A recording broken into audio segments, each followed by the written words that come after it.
तो कैसे हैं दोस्तों, आप सबका फिर से एक बार स्वागत है हमारे यूट्यूब चैनल योर ओन में।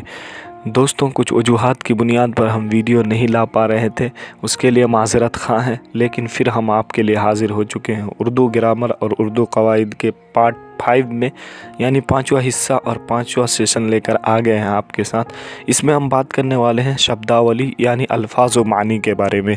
तो दोस्तों, उर्दू एक वसी ज़बान है और एक मीठी ज़बान है, जिसमें जितने अल्फाज आपके पास होंगे उस हिसाब से आपकी बोली और आपका कलाम होगा, उस हिसाब से आपका मजमून और आपकी इख्तिसार नवेसी होगी। किसी भी ज़बान को बोलने के लिए उसमें सबसे अहम ये है कि आप उसके अल्फाज कितने जानते हैं। अल्फाज के साथ साथ कवायद भी जानना ज़रूरी है। तो जब आप कवायद पढ़ लेते हैं तो कवायद पढ़ने के बाद सबसे ज़्यादा ज़रूरी चीज़ ये है कि आप कितने अल्फाज आपके पास है, आपका वोकैबुलरी और आपके अल्फाज कितने हैं। आपके पास जितना वर्ड बैंक होगा, वर्ड पावर होगा, अल्फाज व मानी आपके पास मौजूद होंगे, उस हिसाब से आप अपने कलाम को मजबूत बना सकते हैं, अपनी ज़बान को सलेस बना सकते हैं। दोस्तों, आज की इस वीडियो में हम इसी बात पर बात करेंगे कि हम अल्फाज व मानी को किस तरह से याद कर सकते हैं ताकि ये चीज़ हमारे लिए फ़ायदेमंद हो, इख्तिसार नवेसी और मजमून नवेसी वगैरह में।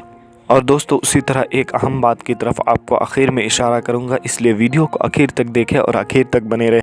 तो चलिए शुरू करते हैं, लेकिन शुरू करने से पहले फिर आपसे एक बार निवेदन है कि अगर आप हमारे चैनल में नए हैं तो हमारे चैनल को ज़रूर सब्सक्राइब, साथ ही बेल आइकन को भी दबा लें ताकि हमारी वीडियोस सबसे पहले आपको पहुंचे, और अपने दोस्तों के साथ शेयर ज़रूर करें, क्योंकि आपके एक शेयर से किसी की मदद हो जाएगी। और उसी तरह वीडियो को लाइक से नवाजें। तो दोस्तों, अल्फाज व मानी को याद करने की उर्दू ग्रामर में कोई कायदा या उसूल या ज़वाबित तो बनाए गए नहीं हैं, लेकिन कुछ बातें हैं, बुनियादी बातें हैं जिनको याद करके हम लोग अल्फाज व मानी को याद रख सकते हैं।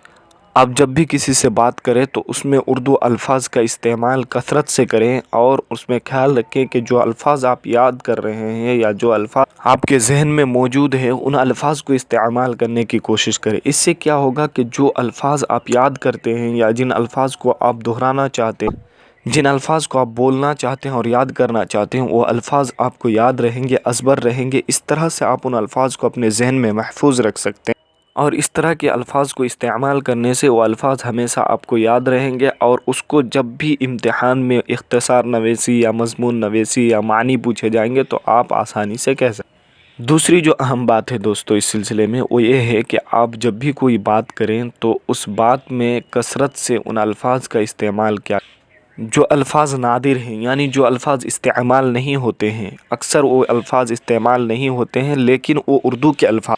तो इससे ये होगा कि वो अल्फाज जो नादिर हैं, जिनको आप आम ज़बान में इस्तेमाल नहीं करते हैं लेकिन आप बात करने में उनको इस्तेमाल करना चाहते हैं और करते भी हैं, तो वो अल्फाज आपको याद रह जाएंगे और वो अल्फाज आप नहीं। तीसरी जो अहम बात है दोस्तों, वो ये है कि आप जब भी कोई कुछ अल्फाज याद कर लें तो उसका रिवाइज़ करें, यानी उसको बार बार दोहराएं, अपने दोस्तों के साथ डिस्कशन करें। इस तरह से वो अल्फाज याद रहते हैं। इसी तरह और भी कुछ बातें हैं जिनका ध्यान रखकर हम इन अल्फाज और मानी को इस्तेमाल करके और इन अल्फाज और मानी को याद रख सकते हैं। दोस्तों, अब मैं उस अहम बात की तरफ इशारा करूंगा जो वीडियो में शुरू में मैंने बतलाया था दोस्तों। तो ये अहम बात ये है कि देखिए दोस्तों, जिन लोगों को एग्ज़ाम सेंटर जाना है उन लोगों के लिए ज़रूरी हिदायत जो थी, उन हिदायतों में एक अहम बात, ये खबर एक मौसूक ज़रिए से मौसूल हुई है कि वहाँ चेकिंग बहुत सख्त होने वाली है, क्योंकि अभी अभी बिहार बोर्ड एग्ज़ाम जो हो रहा था 10th का, उसमें क्वेश्चन पेपर वायरल हो जाने की वजह से